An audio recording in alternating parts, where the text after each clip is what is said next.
Few people in history have ever changed the way we see ourselves, our planet, and even our place in nature. Jane Goodall was one of them. The trailblazing primatologist who proved chimpanzees have personalities, emotions, and intelligence has passed away at 91, but Jane's life was more than just science. It was a revolution in how we understand animals, conservation, and humanity itself. Jane Goodall wasn't the kind of scientist people expected. When she arrived at Tanzania's Gombe Stream Chimpanzee Reserve in 1960, she wasn't a professor or a graduate student. She was a 26-year-old woman with no formal higher education, just a lifelong dream of studying animals in Africa.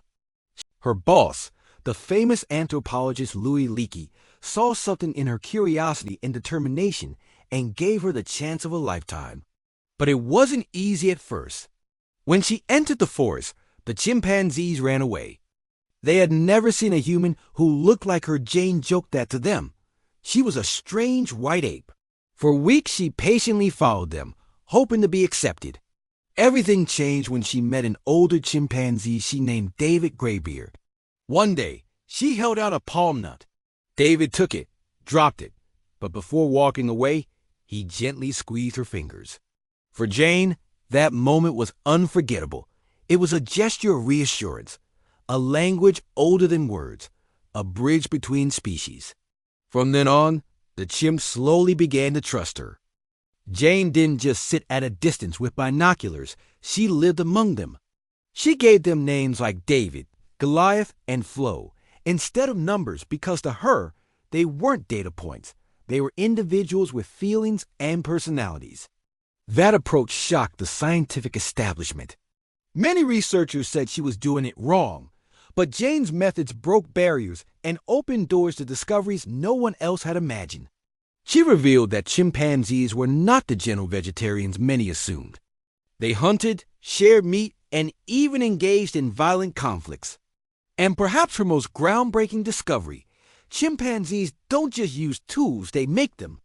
Jane described watching in awe as chimps stripped leaves off branches to fish termites out of mounds, proving that tool-making wasn't uniquely human after all. Her findings sent shockwaves through science. Suddenly, the sharp line dividing humans from animals wasn't so clear. Jane herself later said, "My observations at Gombe challenged human uniqueness." But her journey wasn't just about what she discovered, it was also about who she was. As a young, untrained woman in a male-dominated field, Jane faced harsh criticism. Some tried to discredit her simply because of her gender and background. Yet she refused to back down. And eventually, the world recognized her genius. In 1963, her story reached millions when National Geographic published her first article, My Life Among Wild Chimpanzees. Soon after, filmmaker Hugo van Log was sent to Gombe to document her work. The two fell in love, married in 1964, and had a son 3 years later. By 1965, Jane had earned her doctorate in ethology from Cambridge remarkably, despite not having an undergraduate degree. That same year, she and Van Log founded the Gombe Stream Research Center, home to what remains the longest-running study of any wild animal population in the world. Jane's research didn't just add to science, it changed it forever. It showed us that animals feel joy, sorrow, fear, and love. And it reminded us that the human story is deeply connected to theirs. But Jane's legacy goes far beyond what she discovered in the forest. In 1986, she attended a landmark conference on chimpanzees. There, she learned something devastating. No matter where chimps were being studied across Africa, their habitats were disappearing. Forests were being cut down, populations were shrinking, and the future of entire species was at risk. That was Jane's turning point. "I went to the conference as a scientist," she later said. "I left as an activist." From then on, Jane devoted her life to conservation and education. She founded the Jane Goodall Institute in 1977, an organization that not only protects chimpanzees, but also works with local communities around Gombe to improve lives and create sustainable futures. She believed you couldn't save animals without also helping the people who lived alongside them. Her vision wasn't limited to chimps. Jane wanted to inspire young people everywhere to care for the planet. That's why she launched the Roots and Shoots program, which has since spread to more than 60 countries, empowering kids and teens to lead environmental projects in their own communities. Even in her 80s, Jane showed no signs of slowing down. She traveled up to 300 days a year, meeting with world leaders about climate change, visiting conservation projects, and encouraging the next generation to protect our planet. She also embraced technology, partnering with Google Earth in 2017 to use satellite imagery to track changes in Gombe's forests.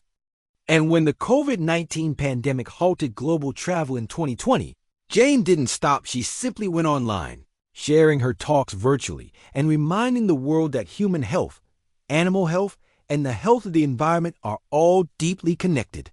Jane often said, "I see it bizarre that the most intellectual creature to ever walk the planet is destroying its only home." To her, the responsibility of being human was clear. We must protect the earth, not destroy it. Through her activism, Jane became not only a scientist, but also one of the most powerful voices for the environment. She received countless awards, including being named a UN Messenger of Peace in 2002 and receiving the U.S. Presidential Medal of Freedom in 2025. What mattered most to her wasn't to the honors. It was the hope that people, especially young people, would continue to fight. Jane Goodall's journey didn't begin in Africa. It began in London, where she was born in 1934. From the very start, she was endlessly curious about the natural world. At just 4 years old, after visiting a farm, she wandered into a henhouse and sat silently for hours, determined to watch a chicken lay an egg. Her mother, worried sick, had even called the police. But when Jane finally came running out with shining eyes, eager to explain what she'd seen, her mother didn't scold her. Instead, she listened patiently and encouraged her. Jane later said that moment defined her life. "A different kind of mother might have crushed that curiosity, and I might not have done what I've done." That support gave her the courage to dream big. As a child, she spent endless hours climbing trees, reading books at the top of her favorite oak, and imagining life in the wild. She even joked about falling in love with Tarzan from the classic stories, only to laugh that he married the wrong Jane. But from those daydreams came a decision.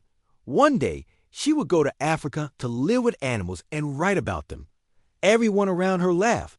After all, she was just a girl, money was tight, and World War II was raging.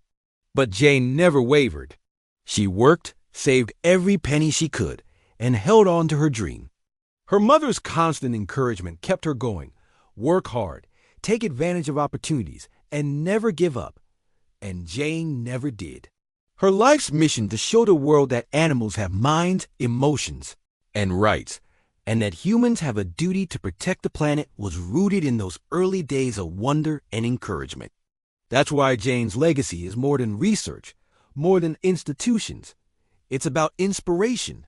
It's about the little girl who sat quietly in a chicken coop, the young woman who defied the odds to study chimpanzees, and the global activist who spent her final decades urging humanity to reconnect with nature. Jane Goodall showed us that compassion, curiosity, and courage can truly change the world.